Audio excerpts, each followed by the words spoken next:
All right. So good afternoon and welcome to the final Networking at Noon in our 2020 year. This particular Networking at Noon, we are joined with experts from Sciarabba Walker, Coughlin Gerhart, and the Tompkins Trust Company as we shift our industry focus to year-end financial, legal considerations, and HR as well. We're very fortunate to have Networking at Noon brought to you all year with our sponsors, One Step Coaching, Sciarabba Walker, Hilton Garden Inn, CFCU Credit Union, and Sheldrake Point Winery. Without them, we would not be able to bring you all the amazing content that we have done throughout the year. My name is David Walton. I am our event and program manager. We're here with the Tompkins Chamber of Commerce, and I would like to thank you all for joining us today. And without further ado, actually, before we get started, if you have any questions today for any of our panelists, please feel free to put those in the chat. We will have time for Q&A at the end. I just want to make sure that you, as they're going, you may think of something that you would like to share or ask. So that you don't forget, just post that question in the chat and we'll have time for it in the end.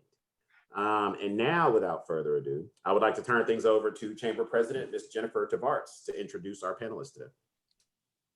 Thank you, David. Thank you all for being here. We thought it would be good to have folks from this industry sector share some of their expertise and their tips for year-end considerations. We know that a lot of these topics are still on people's minds, and many of our, especially smaller business members, might not necessarily have all of the internal expertise or information that they need. So thanks to our panelists for joining us today.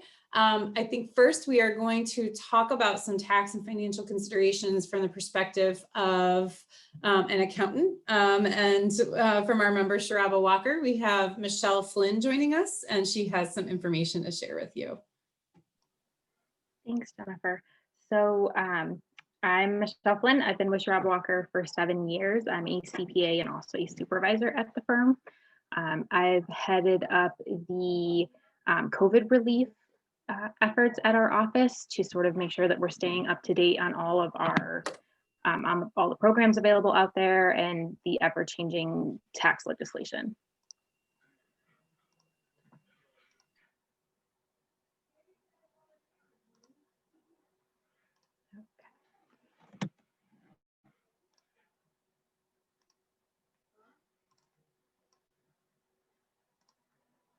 Okay, so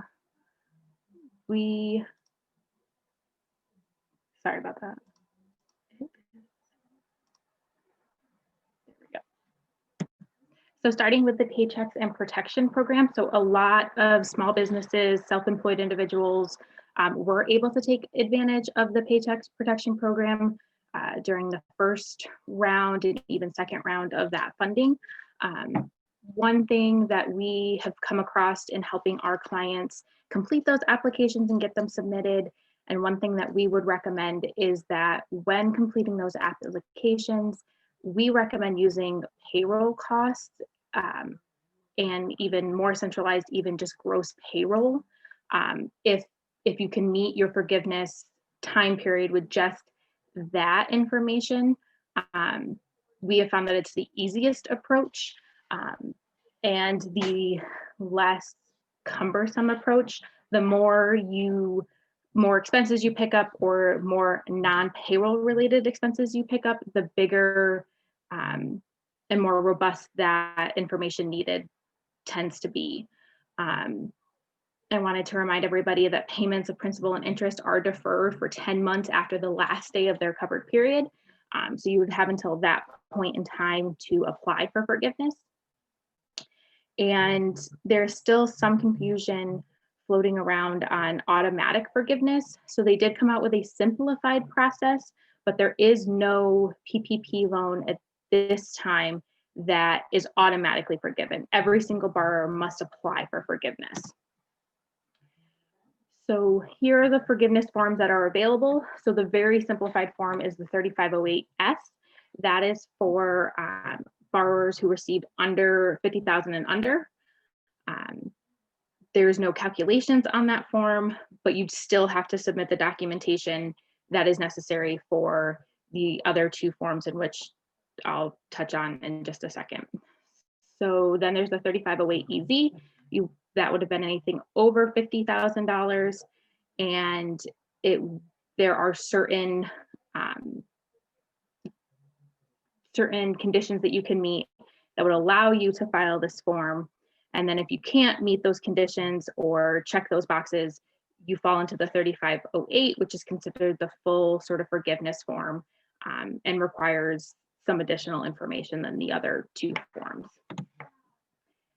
The IRS has issued guidance on PPP loans, and what that guidance entails is that the income that you receive from that loan is considered tax exempt for federal purposes. But what they have also come out with, and it was with notice 2020-32, is that those expenses in which you're seeking forgiveness for are related to that tax exempt income and therefore non-deductible. So they're disallowing that expenses on tax returns, which has sort of gone against what Congress members have come out and said was their intent, is that you'd be able to have all of this forgiven, it wouldn't be a tax impact, plus you'd be able to take the expenses. That is currently not how the IRS has viewed that. So notice 2020-32 was their first issuance of any mention on the PPP expenses and income.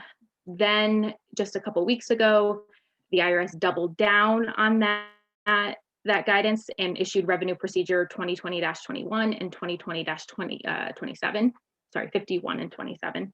And this essentially, reiterated that they're disallowing the expenses in which you are seeking forgiveness for.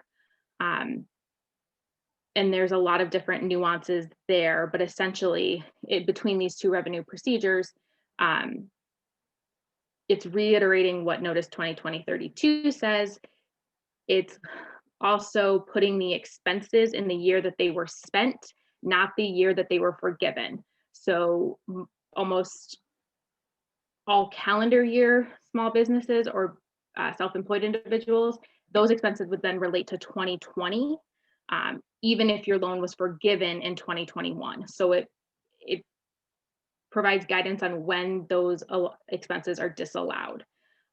There are also some safe harbor provisions so that if you are to reduce your expenses in 2020, expecting full forgiveness, if in 2021 you could not receive your full forgiveness, there's a safe harbor and additional steps you can take to be able to deduct those expenses, either by amending a return or taking those deductions on a subsequent tax year.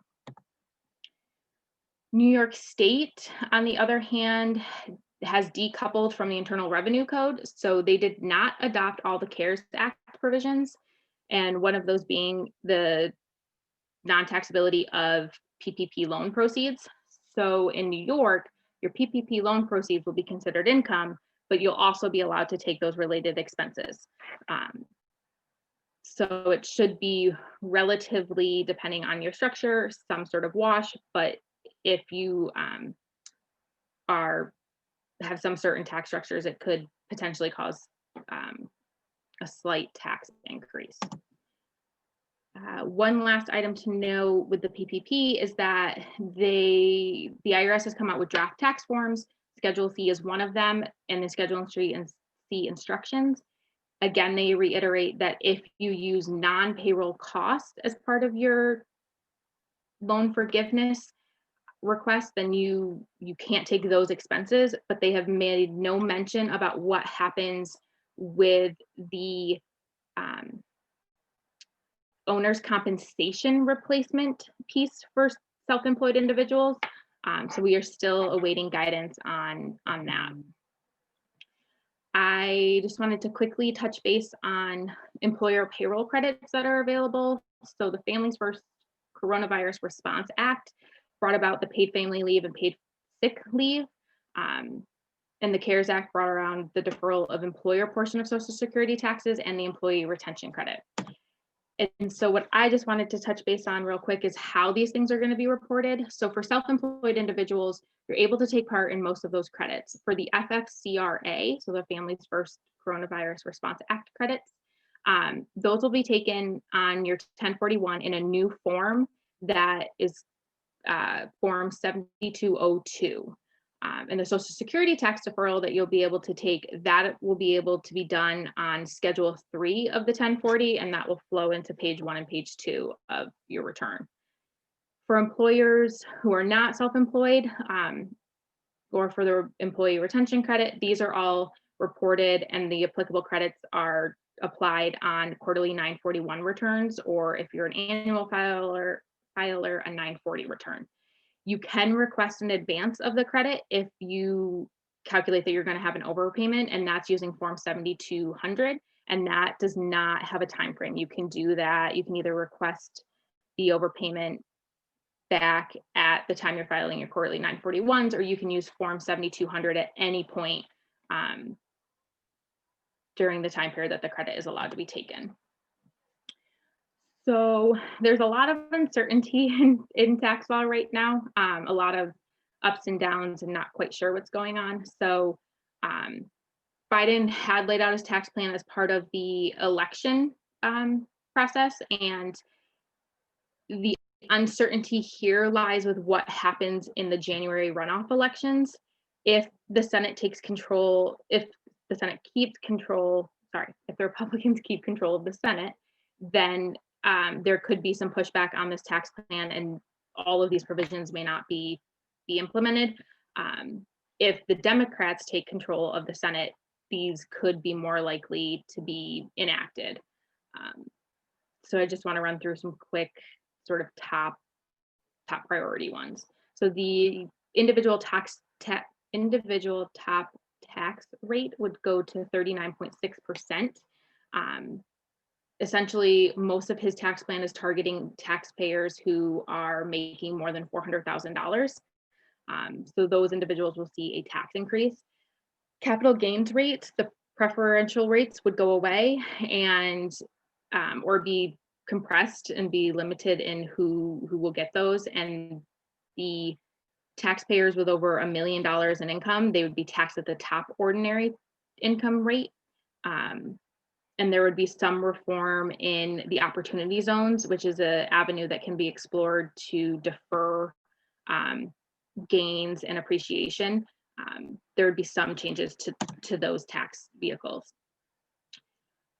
There'd be some expansion of the earned income tax credit for older workers, as well as an expansion in the dependent care credit to $8,000 for a max of $16,000 for 2 or more children, and they'd be working on getting that to be a refundable credit.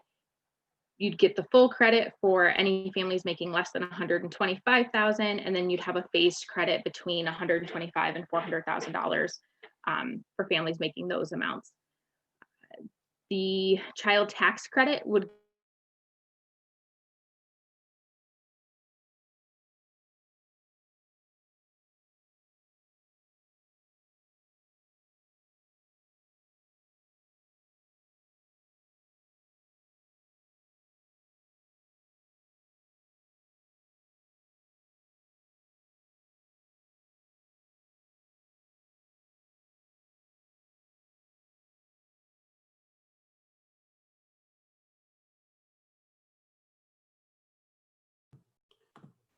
Looks like we may have had, I'm sorry if I'm interrupting. On my screen, I have Michelle is frozen. Is that the same for everyone else? Okay. Yes. Yeah, sorry. It's I don't know if it was Michelle's end. My power dipped out for like a second right when she was speaking. So it may have just been that she lost power. But again, we anticipated this. We thought that maybe we could run into some technical difficulties due to the weather. So we'll just give Michelle a couple of minutes here. I'm sure she's scrambling to get back in to the call. In the meantime, Mr. Roscoe, it's good to see you, buddy. How are you? Doing well, man. That beard is looking amazing. Yours as well. Well, I need a shape up, but my barber's been closed. Yeah, he's a little shape up. That's all. But I should have some stuff together. My wife was telling me that she wanted us to get at least one nice Christmas photo. And I was like, I'll see what I can do, making no promises. Yeah, you can do it. All right. I think that Michelle is back right on schedule. Sorry about that. No, you're good. Me and Chris gave us a quick beard interlude, so you're right on time. That's what beards are for. If things right. go awry, you just bust out a good beard combo. The whole thing's over. So we're ready whenever you are, Michelle. So it's okay. Perfect. So apparently we lost power out here for a couple minutes, so I'm not sure what's going on there. Hopefully it'll stay without any problems. But so I think I probably left off at about the child tax credit. Does that seem right? Okay. Yeah, it was right around there. Perfect. So the child tax credit would increase to $3,000 per child for those aged 6 to 17. And then any child under the age of 6 would get a $3,600 I got tax 325s credit and no, what did I get? And then one for. that would be fully Perfect. refundable. I see it. Perfect. Perfect. Do you want your card back or? There would be Yeah, because I don't think you a need it for the deposits. capitalized, itemized, there'd be a cap on the itemized deductions at 28%. They would restore PEAS limitations for income above $400,000. So what that PEAS limitation would do is reduce the amount that you can take as an itemized deduction. They would end the state and local tax cap, which is where New Yorkers sort of get hit with real estate taxes and it being limited between the income tax you're paying, the real estate taxes you're paying, you're capped at $10,000. That would be reduced or that'd be gone. Student loans would be canceled or tax-free considered after a borrower has been enrolled in the income-based repayment program for 20 years. There'd be no more carried interest, but he does support a transaction tax on financial transactions. So for some clients that may not be ideal. So corporate tax rate would increase from 21% to 28%, and there would be a 15% minimum book tax implemented on companies who are reporting more than $100 million in US revenue, but not paying any federal income tax. There would still be credits allowed for foreign taxes and carryovers, but there would be at least a minimum tax assessed on them. There'd also be a 10% offshoring penalty surtax on profits from any production that was done outside of the US, but being sold on American soil. There'd be an expansion to work opportunity credits to include military spouses. There'd be some construction credits for childcare centers to encourage employers to build on-site facilities for childcare. There'd be a 10% credit for Made in America companies that created jobs for American workers, and then a 10% penalty for those companies that move operations overseas. There would also be some changes for real estate investors in terms of qualified business income deductions. And there would be an elimination in the step up in basis rules for estate taxes, which what that allows a taxpayer to do is when they inherit an asset, when the inherited asset transfers to the heir at the decedent state of death, that asset gets revalued so that there's a step up in basis, so that usually it helps with real estate or stocks that have been appreciated so that there's not such a large gain on the heir. So that would be eliminated. And that's pretty much, there's a lot more in the Biden tax plan, but that would be the big overview and the ones that would probably be most applicable. The last thing I was going to touch on was some of the proposed legislation. So there are 3 bills currently in various stages of the government that are expressly just bills, with the only change being allowing for that deduction of those expenses that are forgiven as the PPP loans. So those have not had much movement lately because of the stimulus/spending bills that need to be passed. So Congress has until Friday at midnight to pass the spending bill or the government will shut down. There have been many talks this week about a stimulus bill that will sort of be hitched on to the spending bill. And they'll be voted on together. There was some hiccups in that. They thought that that bill would sort of be ready by yesterday. There was some stalls, not stalls, but there were some hiccups. The language isn't quite working out that both parties expected. So there still is not at this point in time a finalized bill to present. So there is talk that they expect a vote either today or tomorrow to extend that deadline from Friday to allow them time to hopefully pass this bill this weekend or early next week. There's been a lot of conversations that that Congress won't be going home until a bill is passed. But we'll sort of have to see. The most recent conversations is that there will be a stimulus payout in this most recent bill that is being negotiated. It won't be at the same level that the CARES Act provided. The number that's been thrown around is $600 to $700 per adult and child. So it's a small increase in per child rate, but then it's a decrease for most individuals. We have no word yet on what the thresholds will be. So if it's going to be the same income threshold as it was for the CARES Act, but we do know there will be some part of the stimulus. They're also talking about $300 in additional unemployment weekly benefits. So again, less than the CARES Act with the $600 a week, but this would be $300 in addition to your unemployment weekly benefits. This would go on for about 4 months, was the latest that we've heard. And they were planning on about $330 billion to help small businesses. So there will be, or there's been talks that there'd be another round of PPP funding. What that means, we're not quite sure. So we have heard that it will be more targeted, and it could potentially be some specific business codes.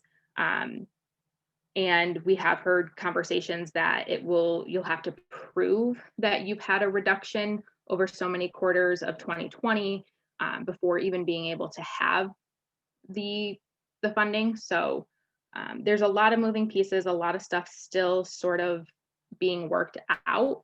And Sciarabba Walker is monitoring it, and we'll be sure to update our website as soon as any legislation comes out.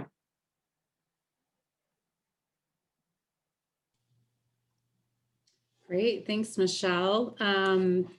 I think we're going to keep moving, but definitely if anyone has any questions about anything Michelle just presented, please put them in the chat, and then we can ask her those questions at the end.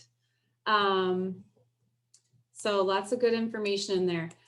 We are watching what they do with PPP closely, because we really want to see them finally fix the 501c6 issue, obviously, that impacts organizations like ours directly, and just a big oversight. And it's unfortunate it's taken them so long to get to it, but thank you.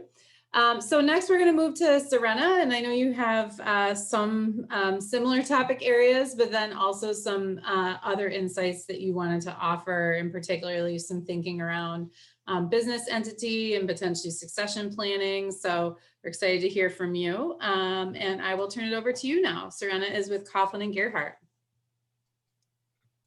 Hello, everyone. Good afternoon. I almost said good morning. We're snowed in here. I have my Christmas decorations in the background.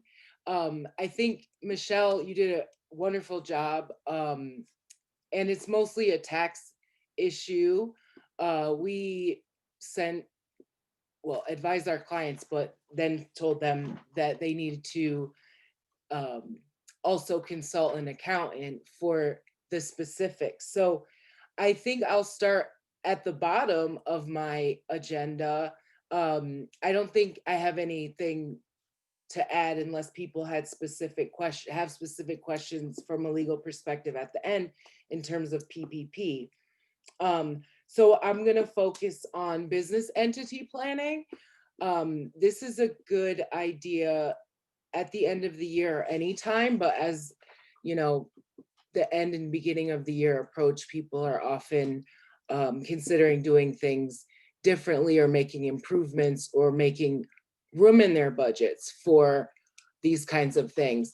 Now, I know locally, I meet a lot of small business owners who are confused about business entities. So I've met owners who have significant assets, even employees, and they have no entity for liability protection, and sometimes confusion around what a DBA is.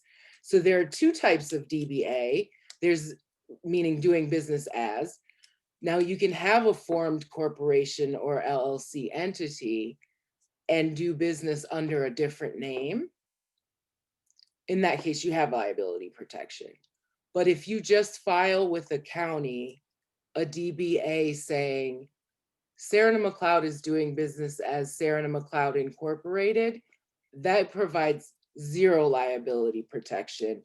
And what that means is that the individual is operating a sole proprietorship, and all of their individual assets are available for any kind of claims, whether it be financial, personal injury. That's particularly important with real estate assets. I've come across clients who have millions of dollars in real estate assets where they're renting to tenants, and their entity status is essentially a sole proprietorship. Even if you have partners in a partnership agreement, that's a shared sole proprietorship essentially. You need to have an LLC or an LLP or a corporation created to get that protection. And a lot of people balk at the expense. However, you can create an LLC using an attorney for as little as $1,000 if you're a sole proprietor. Now that will provide you with unlimited liability protection of your personal assets. And if you look at it that way, that's a really cheap insurance policy. One time, and you're completely protected, well, for at least for those assets that are not in the entity. So it's a good time to make those considerations. Now, when you form an entity, you have the consideration, if you do have it, well, whether you have an entity or not, succession planning is often overlooked. Now, I practice in business law and trust and estate, so I have a unique perspective on succession planning because it's often business attorneys aren't thinking about estates, and estate attorneys aren't necessarily thinking about what business documents you would have that kind of succession in. So depending on the entity, so a sole proprietor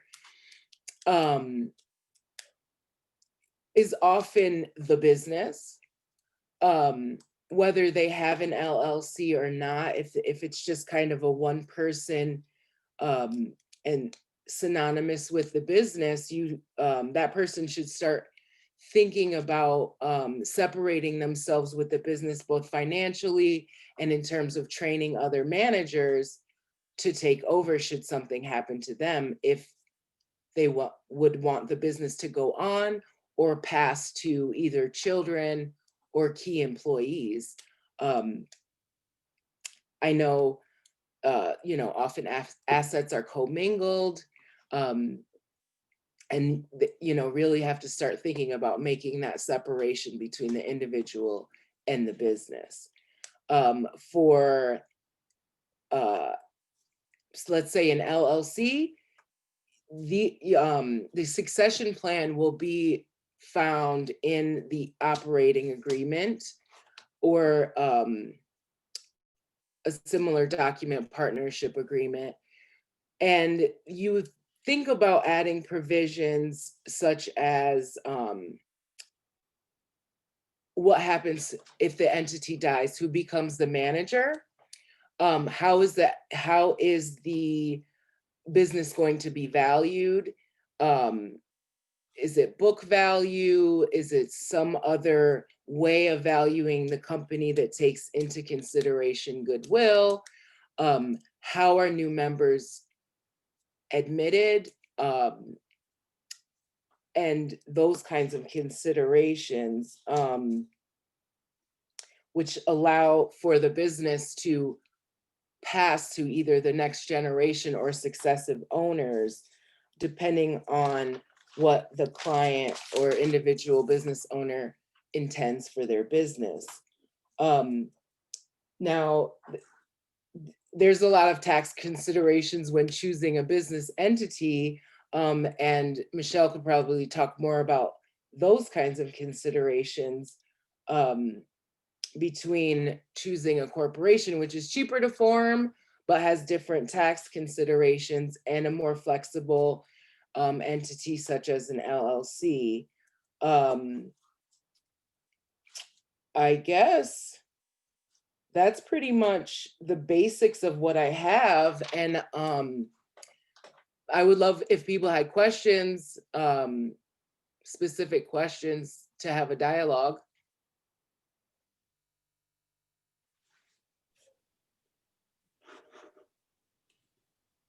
Great. Yeah, if people have any questions right now, they certainly could jump in and ask them. Oh, Cash does. I do. I actually sent a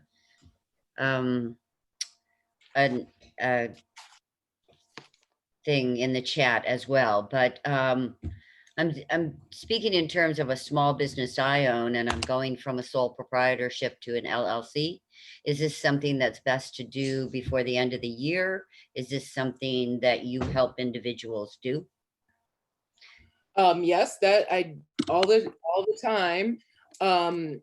So I think, well, you could do it anytime. Maybe from a tax perspective, there may be an ideal time to make that transition. And again, Michelle could probably speak to that more than I could. Sole proprietorship and moving to an LLC is simple if you're just one person. Right. The law requires you to file. There's certain filing costs. You must publish. There's rules around publication for an LLC, and you can find that on the New York Department of State website. And then you have to adopt an operating agreement. For a single member LLC, I use a very simple 3-page form that simply pretty much says that you form the business, that it's for any legal purpose, and that if you should admit new members, that you will adopt an operating agreement to reflect the agreement between any new members. But aside from that, it pretty much says you can do anything that you want to do and you don't have to have meetings, whatever. So it really doesn't change anything except the liability. And it's really important to protect your own assets. So I encourage you to do that as soon as you can. So this is something I would call your office and we would discuss. Sure. And that, Right. you know, it wouldn't be more than that. We don't, and this is the least expensive way, the least expensive entity to form when it's a sole proprietorship. It's not more than $1,000. Great. Thank you. I'll definitely get in touch with you. Great. Thank you. And I'll get in touch with you soon because I'm a massage aficionado, I guess that was you could say. Oh, wonderful. Yes. And I'm looking for facial too. We're open. We're doing facials, definitely. So that would be great. Good. I look forward to seeing you at the spa as well as on this other part. Yep. And we can do everything remotely. Oh, great. Yeah, we don't have to meet in person. We can meet just like this and get everything taken care of. Perfect. Thank you. Unfortunately, you're not going to get a massage or a facial that way, but Cash will do everything she can to make you feel wonderful, I'm sure. We did just have another question popped into the chat here. Someone wants to know if they don't have a succession plan in place or haven't started it yet, how might they know when they should start that process? Any advice on that? Is that something everyone should always have, even if they don't think they need it? Or is there a certain, point where someone might be thinking about exiting that you'd recommend? Right. Well, it usually, just like with a will, people put it off. It usually is at the point of exit that people start to think about it. And just like investing, the earlier you start, probably the more your structure is contemplating that and ready for it. So even before writing anything formal, I think it's very important to definitely make sure the business and the individual are as separate as possible in terms of commingling assets and funds, to the principal business operating person being able to the business being able to function without that person is at least on some level. So having key employees that can run the business without you, or if you plan on passing it to family, that they are actually, number one, interested in running the business, and number two, are being trained and groomed to take over. Now, those things can be done without formally changing any of your documents. If you haven't already done so, you can take a look at your operating agreement or articles of organization, and you should have in there ways to value the company. And that becomes important if you were to pass on or become unable to function in your business because of health issues or something like that. Your heirs, or like if you have 4 or 5 kids, they can end up fighting over the valuation and really just hold up the company. Whereas if you've spelled out in there this book value as determined by, an appraiser in Tompkins County who regularly appraises real estate, there's little room for argument and the business can go on. Likewise, if you have a certain child who has been interested in running the business and knows the business, you can designate that they become the managing member, and the other children are non-managing either members or partners, and that would be clear, and there would be no room for a fight like that holding up the business of the business. Those are really good, really good pieces of input. I think a lot of people don't like to think about these things. I will say also that the Chamber has for a while now been interested in pulling together some more in-depth workshops and information around business succession planning, potential, transitions. And also, obviously, there's been so many great examples of people needing to sort of reinvent their businesses this year. So, look for some webinars on those topics to go a little bit more deep in those areas in the new year.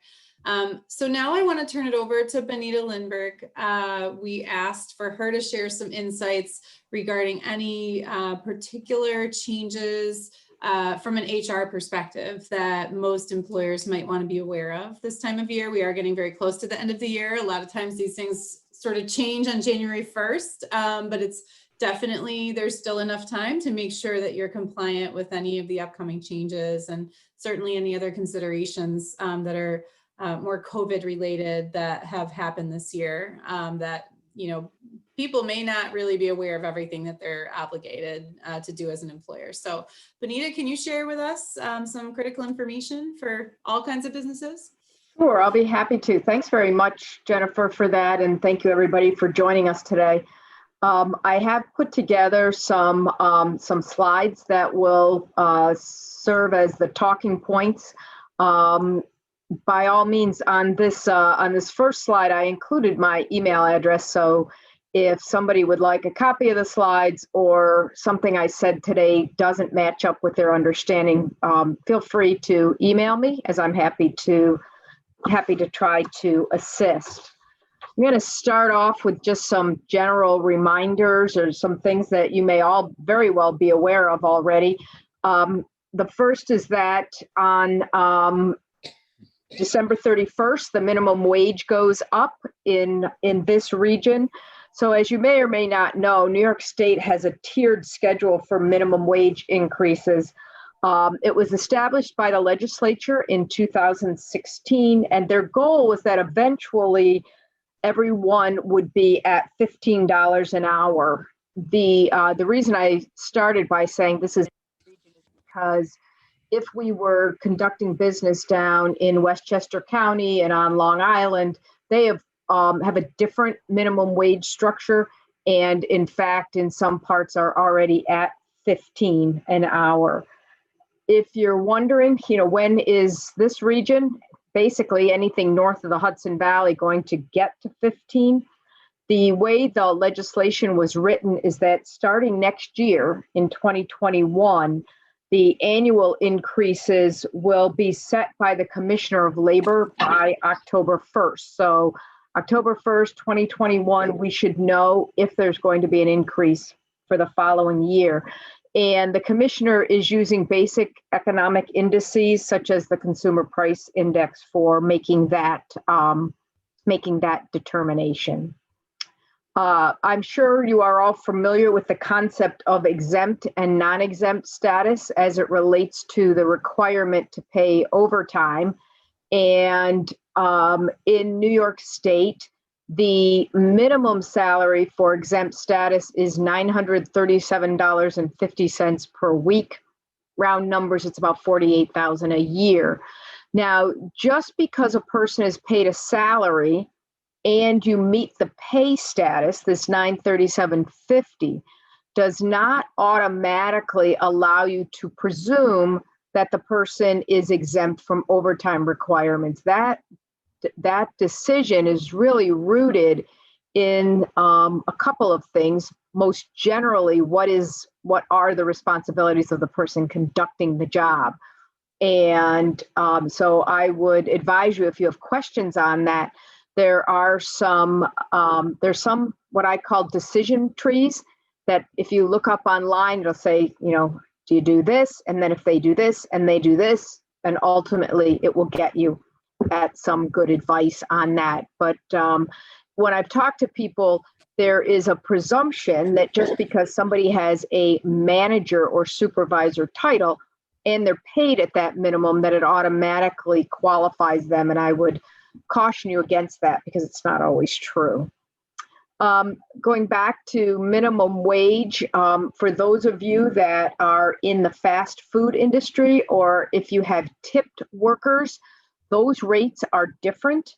Fast food goes from $14.50 to $15 on July 1st. So let me back up there. January 1st, it goes to $14.50. And then on July 1st, it goes to $15. So in the fast food industry, there's a double whammy there in the year 2021. Tipped workers, and this is based on a presumption that the individuals are food service. In other words, they're your bartenders, they're serving food. They spend 80% of their time or more in those general functions. The base wage is $12.50 an hour, but as an employer, you get a credit on the presumption that there's $4.50 for tips. So the cash wage is $8.35. Again, New York State has done a nice job.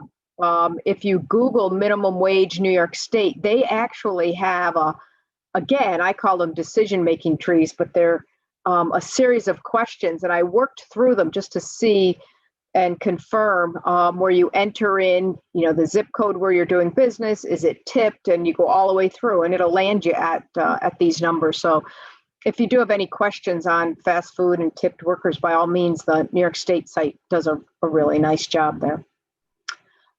Paid family leave, just a reminder that in 2021, the amount of leave that a person may take goes up to 12 weeks, and that the benefit is 67% of their average weekly wage. So this will take us to the top of the plan from when paid family leave was first implemented. As you know, the paid family leave is paid for through a payroll tax. I think New York State calls it the employee contribution. I call it the employee tax. And this goes up quite significantly. It's going up to 0.511% of a person's salary, and it caps at an annual cap of $385.34. So for companies who are using a payroll service, anybody using, even ADP or Paychecks or any of those, this should be automatically built into your updates. But just in case you have employees who are looking at their pay stub at the end of the calendar year or the first payroll in the new calendar year, and they want to know, why did this change? This is what is driving it. And then nothing to do with wage and hour, but just a reminder, as we've continued to operate in remote environments, it does not negate an organization's need to complete their sexual harassment prevention training, which is a New York State requirement, needs to be done every year. There are a number of ways to satisfy this. I have a couple of family members who own their own business, and when they call me and say, what do? I refer all of them to the training and the policy, again, on the New York State website. And just as to call your attention to it, if you did it in the past, make sure that you are pulling up the 2019 version of the training. It was updated from 2018. So for anybody who's delivering their own training or using the New York State version, just make sure you've got the 2019. Short of HR professionals, you wouldn't be able to tell where the differences are, but New York State does. And if you ever get audited, you want to be able to demonstrate that you use the right version and that you have records of having completed that training.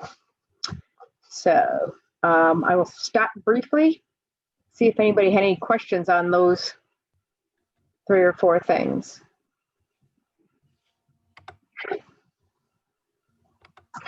Okay, I'm not seeing anything, so I'm going to turn our attention to the New York State paid sick leave, and this is the one piece that is, I think, on everybody's mind because it was built in to the New York State budget, and there was little or no opportunity for comment on it. It just seems to have appeared, and there's an obligation that it be ready to go in the at the start of the new year. So let me walk you through some of the things on paid sick leave.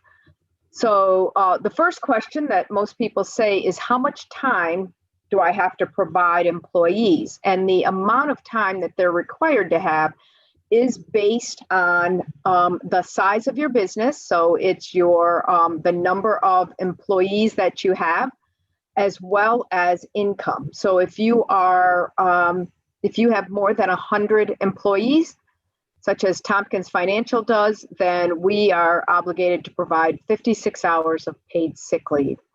If you're an employer with fewer than 100, then you're providing 40 hours of paid sick leave. If you're a very small business and you have fewer than 5 employees and your net income is more than $1 million in the previous tax year, then you're going to provide 40 hours of paid sick leave. And if you have fewer than 5 and your net income is less than $1 million, then you're providing 40 hours of unpaid sick leave. So the first 3 categories, your sick leave is paid, And in this fourth category, it is unpaid. Some of the reasons why it can be used, for those of you that are familiar with paid family leave, you will notice that there is almost an identical overlap of the definition of family and some of the reasons why New York State paid sick leave can be used. So first and foremost is it's for the illness, and this is either mental or physical, injury, or the health condition of an employee or a family member. So the difference here between paid family leave, PFL, and paid sick leave is that paid sick leave can be used for the employee. Again, PFL cannot be. In this case, it can be. So, and it's regardless of whether it's been diagnosed or requires medical care at the time. So let me translate that for you. If you have an employee who calls in and says, I have a migraine headache and I'm unable to come to work today, that would be an eligible reason to use one of their paid sick leave days. It does not require them to have gone to a doctor or to have any kind of a medical certification for that particular day. Yeah, That I am. likewise, if a employee has an appointment for a physical therapy appointment or to get their teeth cleaned or their eyes checked, and that would qualify for time to be used under this benefit. So the first bullet is, what we're talking about, they are actually suffering from it. In the second bullet, the differentiation here is that it's because they're going to an appointment for the diagnosis or for the treatment of a mental or physical illness or a health condition, or preventative care. So person's going for their well visit, they're going for their mammogram, they're going to get their eyes checked. And it's again for the employee or for their family member. And then the third area falls under what we call the safety provisions. And this applies to employees and family members who have been the victim of domestic violence, a family offense, a sexual offense. So if they are attending to either the treatment of, or they're going to court for, or taking care of some of the legal aspects around these situations, then they can use their paid sick leave. So a couple of the basics here on this is, as a company, you have a couple of different options. You can either accrue for the time of the sick leave. And if you're using an accrual method, what you do is you're accruing 1 hour of paid sick leave for every 30 hours that are worked. And I emphasize the phrase worked because you're not counting time off for vacation or holiday or disability or anything else. I'm actually performing work. If you are using an accrual method, you are required to start that accrual on September 30th of this year, of 2020, so that when the calendar flips to January 1st, people have a bank of time that they can use for this purpose. The front load means that at the start of the year, at Tompkins, we use January 1st. So on January 1st, we will front load that time for people. We're just going to bulk load it into their time off bank, and we go from there. There is nothing that requires you to use January 1st. If you have a system at your organization that's set up so that it's done by, you load vacation or you look at time off on anniversary dates, or your fiscal year starts July 1st, you can do it that way as well. There is a mandatory carryover of up to 56 hours between calendar years. If you fall in the 40-hour category, your carryover can stop at 56. So from 1 year to the next, the unused time rolls over.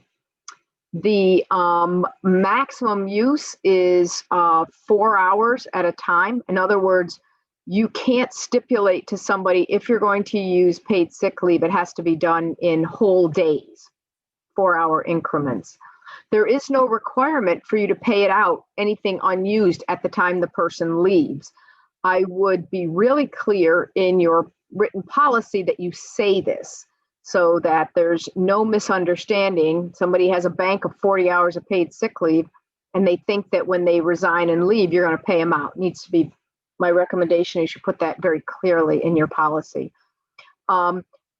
It does have job restoration, non-discrimination, non-retaliation, like so many employment-related laws. While somebody is using this time, you can't discriminate against them because they did. You or your supervisors or managers, you can't retaliate against them because they used the time, and they may not have called in ahead of time. I woke up this morning with my migraine and I'm not able to come to work. There's no retaliation. There's no writing me up as long as I'm falling within my 40 hours.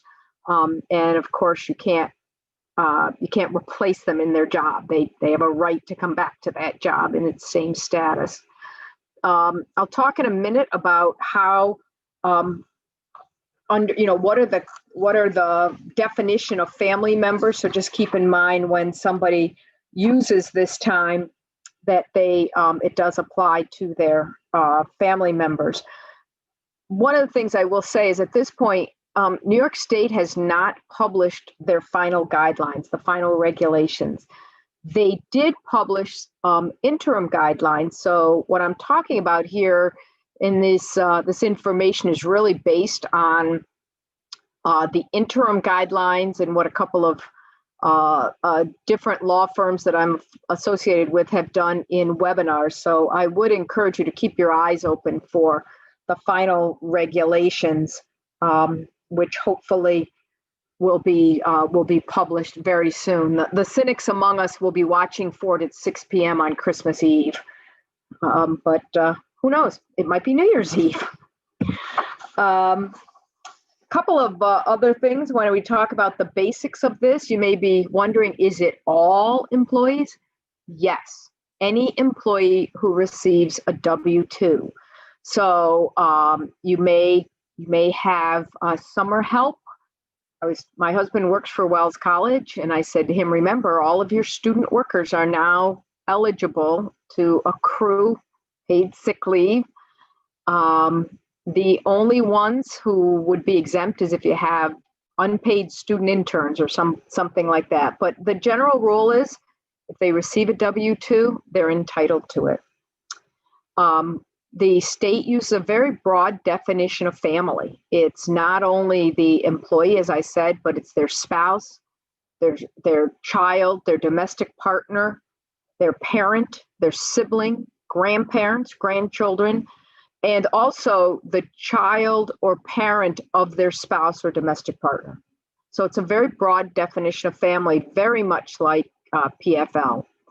And there's no waiting period here. So in other words, once the time is accrued or you front load it, whichever you choose to do, the employee is free to use it, which is why with a benefit that's effective January 1, it was important for people using the accrual method to have started to do that on September 30th. And as I mentioned earlier, there's no advance notice requirement in order to use this time. So I am going to stop sharing at this point. I know it's a lot of information, and I'm happy to take any questions that you have. That was really great information, Benita. I actually asked you a question, which was, so I had read up on this and looked at some of the state's information. And can you clarify whether if an employer already has a bank of time available to people that's multi-use, like paid time off versus calling it sick time, that they could use for this purpose, is that an acceptable way to handle this requirement. My understanding was if you had at least met your requirement for the correct number of hours in the bank you offer people, that then you've met your requirement. Yep, that's very true. Perhaps you haven't traditionally had that roll over or allowed it to roll over. So I think that is maybe a nuance too. But can you explain further what you have Sure. to call it, or what you're allowed to call it, or which buckets of time qualify? Yeah, there is nothing in the law which requires you to establish sick time in addition to something you already have, if your plan already meets the requirements. You know, do you have the accrual or the front load, and are you meeting those minimums? And the carryover provision, and they don't care what you call it. You don't have to call it New York State sick leave. You could call it, you know, the Chamber's time off plan. Couple of things I would advise you to do is to look at your policy, your time off policy, and make sure that it very clearly lays out the reasons why, even though you may have a no fault. You may say people can use their time for any reason. The recommendations that I have heard is that, you know, put in, it can be used for any reason, including, and lay out those, you know, 3 or 4 things. And as part of that, because it makes reference to family member, include definitions of family member that they've provided for us. And of course, the rollover at Tompkins, too, we have a minimum number of hours that somebody has to work for. So our temp employees, our seasonal summer tellers, as an example, have not historically been eligible for paid time off. So we had to do an adjustment that allowed them to accrue a benefit under this that they otherwise would not have been eligible for under our company's PTO policy. So that was one of the nuances. The other is that, and we are hoping, the world of HR is hoping that in the final provision, this is clarified, but it appears today that you can, on this carryover provision, you cap the amount somebody can use in 1 year. So if you're under 100 employees, the cap is 40 hours. But there's nothing in the regulation today that says you stop accruing the time at 40. So I may have an accrual bank that, because I've never used it or it crosses calendar years, that is actually at 70 hours. Doesn't mean I can use 70 hours in any calendar year. I can only use 40. They said it's one of those nuances that everybody's hoping they clean up that says you don't have to carry it over. Right. There's also a question out there in the state as to whether or not you can, how does the paid sick interact with family medical leave? So for those of you that have an FMLA requirement, it's not clear whether or not you can force them to run concurrently. We're waiting for legal advice on that piece of it as well. We do know that an employee can use their paid sick time to supplement anything they're receiving in PFL in order to collect a full salary. So as I had said, PFL is at 2/3 salary. And if I have an overlapping or qualifying reason, I can use my sick time to bring my PFL up to full time. That part we do know.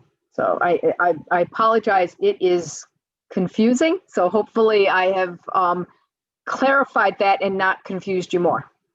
Well, I think your slides will be helpful. For anyone who isn't aware, we will have access to the slides that were included today. So, people that watch the recording later will also be able to reach out to us and get a copy of the slides if they weren't already registered for the event. So that was a lot of really wonderful information. I know we know how to refer people to more if and when they need more. David did also share his email address, so people can reach out directly to dwalton@tompkinschamber.org to request slides or access to the recording as well. So thank you all for sharing all of that wonderful knowledge. A lot to consider. I hope most people were already somewhat aware of most of what you talked about today, but I think, you know, there's been a lot this year, right? If ever there was a year where someone might accidentally miss something, it's probably this one. So thank you again for joining us. And David, I'm going to turn it back to you. Yeah, I also just want to say again, thank you to Serenna, thank you to Benita, and thank you to Michelle for being here today.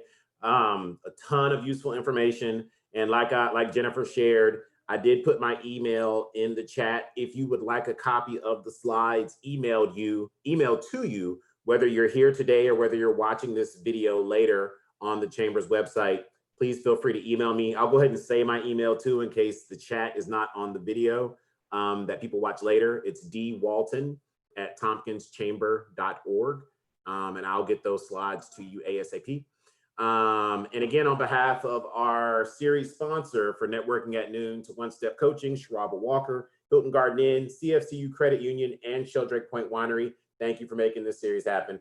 With everything that was going on, the Networking at Noon series this year, for me, was very vital to just staying looped in and informed with all this information that's out in the community and the different sectors that the Chamber services. So thank you, ladies, for being here today and kind of getting our minds wrapped around the things that we need to continue to do going into 2021. So thank you. Thank you for everyone for attending, Chris, Cash, and I know that who had to leave here earlier? We had a few other folks that had to take I actually had to leave a little. So again, thank you all for being here today, and that kind of wraps us up. So happy holidays and wishing you all a happy new year going into 2021.